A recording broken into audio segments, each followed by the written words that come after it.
देखिए आज है 9 जुलाई और अगर आज मार्केट की बात करें तो आज मार्केट में मूव तो आया है, लेकिन बहुत ज़्यादा बड़ा मूव नहीं था। लगभग 100 पॉइंट का मूव आया है, ठीक है, चाहे वो अप साइड हो चाहे डाउन साइड हो, ठीक है।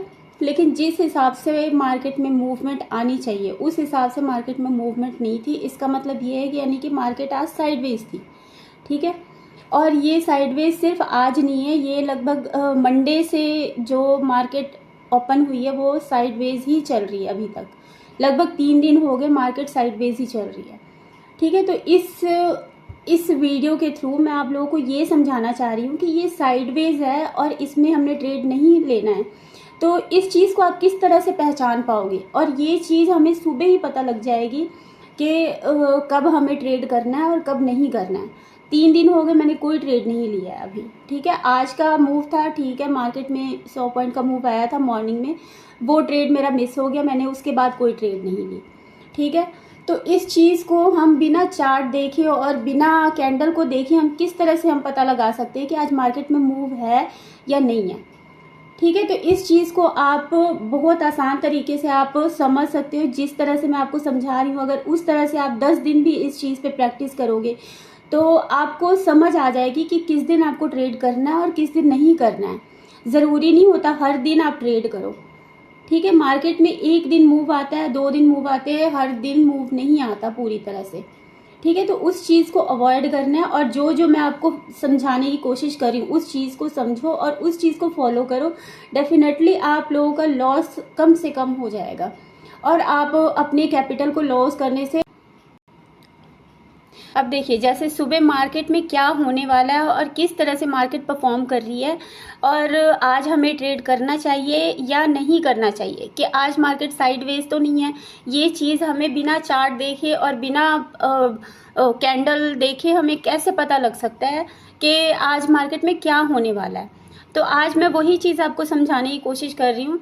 तो देखिए जैसे कि ये अपना अच्छा, जो चीज़ मैं आपको समझाने की कोशिश कर रही हूँ ना उसको ध्यान से समझने की कोशिश करना, ठीक है। क्योंकि यही चीज़ें जो बेसिक चीज़ें होती है ना, यही सारी चीज़ें इम्पॉर्टेंट होती है और इन्हीं को हम अवॉइड कर देते हैं। लेकिन ये सारी चीज़ें ना एक्सपीरियंस के साथ साथ हमें समझ आता है, ये एक दिन में समझ आने वाली चीज़ नहीं होती। ये सारी चीज़ें एक्सपीरियंस के बाद समझ आता है, ठीक है। तो इन सारी चीज़ों पे अगर आप फोकस करोगे 2 4 10 बार आप इन चीज़ को अप्लाई करोगे अपने ट्रेड में तो डेफिनेटली आप लोगों को रिजल्ट मिलेगा, ठीक है। तो सुबह करना क्या है, अब देखिए यहाँ पे ये निफ्टी का चार्ट है, ये निफ्टी है और ये सेंसेक्स है, ठीक है। अभी हम चाहे वो बैंक निफ्टी हो चाहे किसी में भी आप ट्रेड करते हो, सारे का यही फॉर्मूला है, ठीक है। ये निफ्टी की वॉल्यूम है 25,400 कुछ, ठीक है। तो अब यहाँ पे हमें कैसे पता लगेगा मॉर्निंग में कि मार्केट में आज मूव है या नहीं है। अब देखिए जो निफ्टी है, आप लोगों को बता दूं कि निफ्टी दिन भर में कम से कम 250-300 पॉइंट का मूव देती है, ठीक है, ये तो आपको पता होगा। और सेंसेक्स है, अगर उसमें है वो लगभग 1200, 1300, 1500, 1700, 2000 तक भी चली जाती, वो कभी कभी होता है। लेकिन अगर बड़ा मूव होता है सेंसेक्स में तो वो 1500, 1200 इस तरह का मूव देती ही देती है, ठीक है, पूरे दिन भर में। और जो निफ्टी है वो 250 से 300 तक का मूव देती है, ठीक है। वाली बात ये है कि जब मार्केट में बहुत बड़ा मूव होता है तब ये जो नंबर है, ये जो निफ्टी का ये नंबर आपको दिख रहा है माइनस में जो शो हो रहा है 46, ठीक है, 46.40, ठीक है। और इसी तरह से सेंसेक्स में दिखाई दे रहा है यहाँ पे माइनस में 176 करके, ठीक है। तो इस चीज़ से आप पता लगा सकते हो कि आज मार्केट में किस तरह का मूव है। अब आप लोगों को करना क्या है, मार्केट सुबह 9:15 में ओपन होती है। अब जो निफ्टी के चाल चलने का तरीका है, ठीक है, निफ्टी अगर मूवमेंट देने वाली है, अगर बड़ा मूव आने वाला है मार्केट में तो वो मॉर्निंग में ही आपको आधे घंटे के अंदर अंदर आपको 150 से 200 पॉइंट का मूव दे देती है। निफ्टी की बात कर रही हूँ मैं, ठीक है, वो मॉर्निंग में ही सिर्फ आधे घंटे घंटे के अंदर अंदर ही उसमें इस तरह का मूवमेंट आने लग जाता है। उसके बाद चाहे डाउन हो या अप हो, उसके बाद चाहे स्टेबल हो जाए, लेकिन ये मॉर्निंग में ही अपना एक बड़ा मूव दे देता है और उसमें कैंडल बड़ी फास्ट बनती हैं।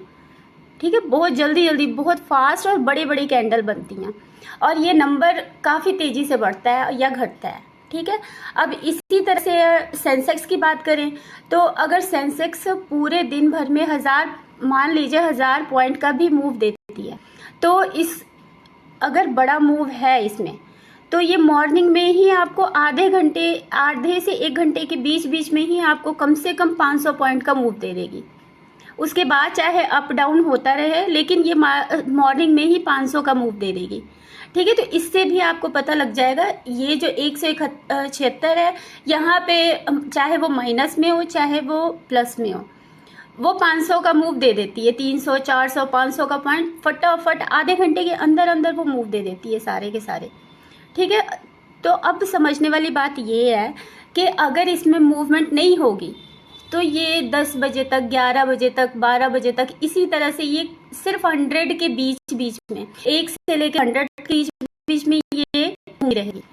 ठीक है, अगर वो साइडवे है वो माइनस में चला जाएगा, कभी वो प्लस में चला जाएगा, इस तरह से मूवमेंट करती रहती है, धीरे धीरे धीरे धीरे वो अप डाउन 100 के बीच बीच में करती रहेगी। ठीक है, और इसी तरह सेंसेक्स है तो सेंसेक्स सिर्फ 200 से 300 के बीच बीच में 11 बजे तक, 12 बजे तक इसी तरह से मूव करती रहेगी। उसमें कोई ज़्यादा ना बड़े कैंडल बनेंगे और ना ही उसके नंबर में कोई बहुत ज़्यादा मूव आता है।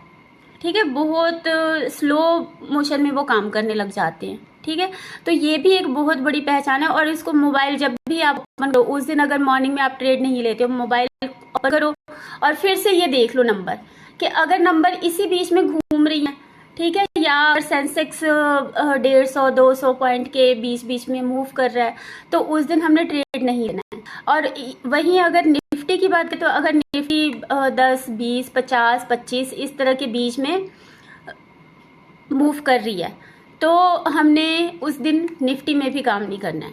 ठीक है, और आपको एक और बात बता दूं, जो निफ्टी है और सेंसेक्स है, इन दोनों की जो कैंडल और चार्ट बनते हैं, चार्ट पैटर्न जो काम करते हैं, वो लगभग सेम ही है। अब चाहे आप निफ्टी का चार्ट देख लो या सेंसेक्स का चार्ट देख लो, दोनों के दोनों सेम है। ठीक है, बस इसमें ये नंबर के ये जो ये मूवमेंट होती है, यहाँ पे 1000 पॉइंट का मूव आता है, तो यहाँ पे 200-300 का मूव आता है, बस ये फ़र्क है। और बाकी अगर चार्ट की बात करें, कैंडल की बात करें, तो अगर आप निफ्टी का चार्ट देख रहे हो ना, अगर आप इसकी जगह आप सेंसेक्स का चार्ट देख लो तो दोनों सेम होंगे, दोनों की मूवमेंट बिल्कुल सेम होती है। ठीक है, तो ये सारी कुछ चीज़ें होती है जिसको आप ध्यान में रखोगे तो आप फालतू के ट्रेड से बच। देखिए, जो सारी चीज़ें मैंने अभी आपको बताई हैं, वो सारी चीज़ें, सारी की सारी चीज़ें बहुत इंपॉर्टेंट होती हैं और यही सारी चीज़ें होती हैं जिसको नोट करना होता है और यही सारी चीज़ें होती हैं जो आपको लोग जल्दी सिखाते नहीं हैं। और वो चीज़ आपको इतनी आसानी से, इतने आसान तरीके से मैं आपको समझाने की कोशिश कर रही हूँ कि किस दिन आपको ट्रेड करना चाहिए और किस दिन आपको ट्रेड नहीं करना चाहिए। अब जिस दिन भी आपको इस तरह का मार्केट मिले कि निफ्टी 50 सिर्फ 10 से 20, 25, 50 पॉइंट के आसपास अगर ट्रेड कर रही है उस नंबर में, चाहे वो कलर कोई भी हो, चाहे वो माइनस में हो, चाहे वो प्लस में हो, अगर तो इस नंबर के बीच बीच में 10 से 50, 25 इस तरह से मूव कर रही है, तो उस दिन ट्रेड नहीं लेना है। इसी तरह से सेंसेक्स में है, अगर वो मूव करने वाला होगा तो वो आधे घंटे के अंदर अंदर आपको 500 पॉइंट का मूव दे देगा। ठीक है, और अगर नहीं करने वाला होगा तो वो सिर्फ 150, 200, 250 इस तरह के बीच में वो पूरा दिन ऐसे ही बस घूमता रहेगा। ठीक है, तो ये सारी चीज़ें होती, ये सारी कुछ पॉइंट्स होते हैं जिसको आप नोट करोगे और ये सारी चीज़ें एकदम से पता नहीं लगती। नए ट्रेडर को बहुत मुश्किल होता है ये सारी चीज़ें जानने में और समझने में, सीखने में। और जो एक्सपीरियंस हो जाते हैं मार्केट में, जिनको एक्सपीरियंस हो चुका है 2 साल 3 साल का, वो इन सारी चीज़ों को फॉलो करते हैं और इसी पे काम करते हैं, इसलिए वो सक्सेस हो पाते हैं। और नए ट्रेडर को यही सारी चीज़ें होती है, ये अपने स्क्रीन पे ही, जो भी ये स्क्रीन पे है, अगर स्क्रीन को अच्छे से पढ़ना आप सीख गए तो समझ लो आप बहुत अच्छे ट्रेडर बन जाओगे। आज नहीं बनोगे, ज़रूरी नहीं है कि आज जो सिचुएशन है वो कल भी वही सिचुएशन रहेगी। नो मैटर आप आज किस सिचुएशन में हो, आपको कुछ आता है नहीं आता है, आप सीखने की कोशिश करो। सिर्फ यहाँ कमाना ज़रूरी नहीं होता, सीखना ज़रूरी है। कमाई तो अपने आप होती है, ठीक है। सिर्फ सीखने पे फोकस करो। 2 साल की बात है, सिर्फ 2 साल लगे रहो, अपने ट्रेड को कम रखो, कम क्वांटिटी में ट्रेड करो और फिर देखो आप कितने अच्छे से ट्रेड कर पाओगे आगे।